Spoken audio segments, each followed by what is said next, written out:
मेरे YouTube channel math solution में आपका स्वागत है। यदि आपने अभी तक चैनल को सब्सक्राइब नहीं किया है तो प्लीज़ चैनल को सब्सक्राइब कर बेल आइकन का बटन जरूर प्रेस कर लें, जिससे कि गणित के किसी भी प्रश्न पर बनने वाली वीडियो अपलोड होते ही नोटिफिकेशन के द्वारा आप तक शीघ्र पहुंच जाए। कक्षा 6 के विद्यार्थियों का आज की ऑनलाइन कक्षा में स्वागत है। प्यारे बच्चों, आप अध्याय 9 की शुरुआत करते हैं, जो अध्याय है आंकड़ों का प्रबंधन। इस अध्याय में हम आंकड़ों को किस प्रकार सारणी के रूप में वर्गीकृत करते हैं, उनको किस प्रकार संगठित करते हैं, फिर उनको चित्रारेखों द्वारा चित्र के आधार पर किस प्रकार से प्रदर्शित करते हैं, यह सब सीखेंगे। तो प्रश्नावली 9.1 में पहला प्रश्न है, गणित की एक टेस्ट में 40 विद्यार्थियों द्वारा निम्नलिखित अंक प्राप्त किए गए। इन अंकों को मिलान चिन्हों का प्रयोग करके एक सारणी के रूप में व्यवस्थित कीजिए। अब मिलान चिन्ह क्या होते हैं? हम प्रत्येक आंकड़े को कितनी बार वह शामिल है, यह पता करने के लिए मिलान चिन्ह लगाते हैं। मतलब जैसे हम 8 कितनी बार आया, जैसे 8 मैंने एक बार देख लिया तो एक डंडा उसके लिए लगाएंगे, फिर देखते रहेंगे। जैसे ही मुझे दूसरी बार 8 मिलेगा, ये फिर 8 मिला तो फिर एक और डंडा लगाएंगे। तो इस प्रकार आगे को हम डंडों से यह पता करेंगे कि कितनी बार 8 शामिल है, कितनी बार 1 शामिल है। तो सबसे पहले ज्ञात कीजिए कि कितने विद्यार्थियों ने 7 या उससे अधिक अंक प्राप्त किए। ये हम तब बता पाएंगे जब हम मिलान चिन्हों का प्रयोग करके एक सारणी बनाएंगे। तो चलिए सारणी बनाते हैं। आपने क्या करना है, एक रेखा खींचनी है, उसमें 3 खाने आपने बनाने हैं। एक खाना होगा अंक के लिए, एक खाना होगा मिलान चिन्ह के लिए, और एक खाना होगा विद्यार्थियों की संख्या के लिए। तो जैसे यह खाना आपने अंकों के लिए बनाया तो इसमें आप अंक लिखेंगे। यह मिलान चिन्ह के लिए थोड़ा सा बड़ा बनाएंगे, और फिर विद्यार्थियों की संख्या। तो सबसे पहले खाने में आप लिखेंगे अंक, फिर उसके बाद द्वितीय खाने में मिलान चिन्ह, टेली मार्क भी इनको कहा जाता है, और तीसरे खाने में विद्यार्थियों की संख्या, जिसे हम बारंबारता भी कहेंगे। आंकड़ों की बारंबारता भी इसे कहेंगे, विद्यार्थियों की संख्या को। तो अब सबसे पहले देखते हैं कि अंक में क्या क्या है हमारे पास। देखो, 1 अंक प्राप्त हो रहा है, 2 प्राप्त हो रहा है, 3 प्राप्त हो रहा है, 4 प्राप्त हो रहा है, 5 है, 6 है, 7 है, 8 है, 9 है। तो 0 नहीं है, 10 नहीं है। तो हम अंक नोट करते हैं कौन कौन शामिल हैं।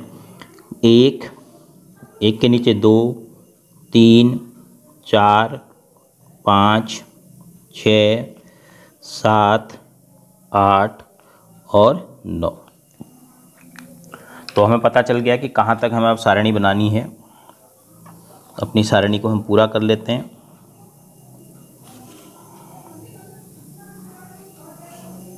तो सारणी हमारी इस प्रकार से पूरी होती है।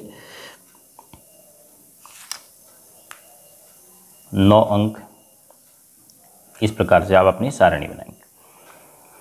अब आपने ये देखना है जो आपको प्रश्न में दिया है अंक, और यहाँ पर आपने मिलान चिन्ह लगाने हैं। जैसे 1 के लिए देखो, सबसे पहले आपको 1 मिल गया है तो एक डंडा आप लगाएंगे ऐसे। फिर उसके बाद एक और मिल गया है तो 1 लगाएंगे। फिर उसके बाद आपको नहीं मिला 1, तो 1 कितनी बार शामिल है? 1 बार, 2 बार। इसका मतलब ये है मिलान चिन्ह। तो यहाँ पर विद्यार्थियों की संख्या लिखेंगे पहले में 2। फिर उसके बाद 2 के लिए 1, 2 के सामने एक डंडा लगाएंगे। फिर उसके बाद एक और दूसरा डंडा लगाएंगे। फिर उसके बाद एक और 2 मिल गया, तीसरा डंडा लगाएंगे। फिर उसके बाद नहीं मिला तो 2 कितनी बार शामिल है? 3 बार। तो 2 के लिए विद्यार्थियों की संख्या 3। अब इसी प्रकार हम 3 के लिए देखेंगे, 1 बार शामिल है 3। अभी तक 3 मिल चुका है हमें। फिर दूसरा मिल गया तो दूसरा डंडा लगाएंगे, फिर तीसरा मिल गया तो एक और डंडा लगाएंगे, फिर नहीं मिला तो 3 कितनी बार, 3 बार। फिर ऐसे ही 4, 1 2, 2 डंडे पहले 4 के लगाएंगे क्योंकि 2 एक साथ मिल गए आपको। फिर उसके बाद एक और मिल गया 3, फिर एक और मिल गया 4 और इसमें अब नहीं मिला, फिर एक और मिल गया 5। अब जब आप 5वां डंडा लगाएंगे तो आगे को नहीं लगाएंगे, अब आप ऐसे तिरछा कट कर देंगे ये। तो अब ये 5 का एक समूह हो गया जिससे कि हमें गिनने में आसानी होगी, नहीं तो हम डंडे लगाते जाएंगे तो फिर हमें उन्हें गिनना भी पड़ेगा। तो अब इसको देखते ही हम पता कर लेंगे कि यह 5 है। तो यहाँ पर थे हम, उसके बाद एक और फिर एक अलग सा समूह बनाएंगे 1 2, इसमें भी 5 पूरे हो जाएंगे तो इसमें भी हम तिरछा डंडा लगाएंगे। तो कितना हो गया, 5 6 7, गिनने में आसानी होगी। तो 5वां जो मिलान चिन्ह लगाएंगे आप वह तिरछा कर देंगे। फिर उसके बाद अब 5 की बारी है, 1 2, पहली लाइन में ही आपको 2 डंडे मिल गए। फिर उसके बाद 3 4, फिर तीसरी लाइन में 5, देखो ये 5वां आप तिरछा लगा देंगे ऐसे।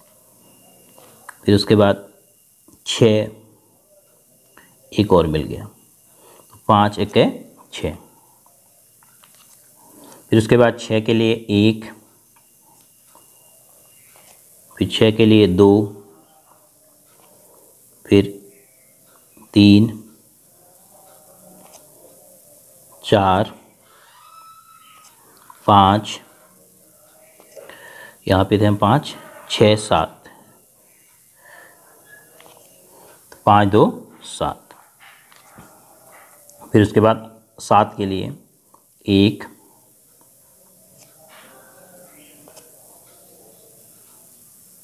2 3, 2 लाइन हमने देख ली हैं, 4 5, तो 5 के लिए ये, तो इससे आपको सीधे पता चल जाएगा कितना है, 5 है। अब 8 और 9 के लिए 8, पहली लाइन में 1, दूसरी लाइन में कोई नहीं, तीसरी लाइन में 1 2 3, 1 2 3, अंतिम लाइन में 8 है ही नहीं तो कितना हो गया, 4। फिर उसके बाद 9, पहली लाइन में 9 नहीं है, दूसरी लाइन में 1 9 है, तीसरी लाइन में 1 9 है, चौथी लाइन में 1 9 है, कितना हो गया, 3। अब आप इनको गिनकर, इनको जोड़कर आप पता कर सकते हैं कि आपने सही सारणी बनाई नहीं। कैसे, 4 3 7, 5 12, 7 19, 6 25 और 7 32, 3 35, 3 38, तो 40। और कितने विद्यार्थी दिए हैं, 40 ही विद्यार्थी दिए हैं। और आपका विद्यार्थियों की संख्या को आपने जोड़ा तो कितना आ रहा है, 40। तो इसका मतलब आपने ये सारणी सही बनाई है। अब जो प्रश्न पूछे हैं उनके हम उत्तर देंगे। जैसे पहला प्रश्न पूछा है, ज्ञात कीजिए कि कितने विद्यार्थियों ने 7 या उससे अधिक अंक प्राप्त किए। अब आप 7 अंक पर पहुँचिए, ये 7 अंक है तो 7 कितने विद्यार्थियों ने प्राप्त किए, 5 विद्यार्थियों ने या उससे अधिक। 7 को भी शामिल करना है, 7 या उससे अधिक वाले भी। तो 5 ये हो गए, 4 8 वाले हो गए और 3 9 वाले हो गए। तो 7 या 7 से अधिक अंक वाले विद्यार्थियों की संख्या प्राप्त करने वाले विद्यार्थियों की संख्या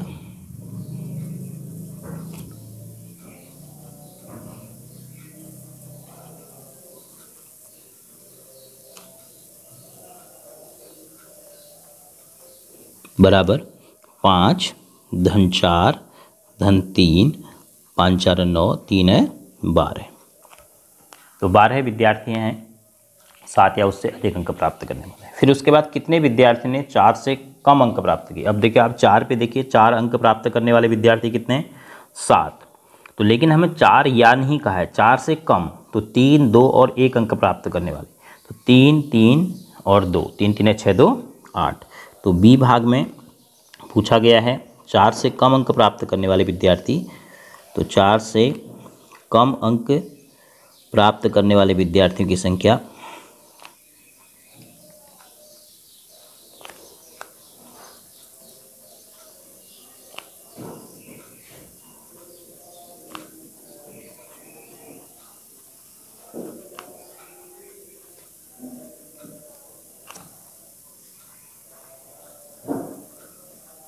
बराबर 3 धन 3 धन 2।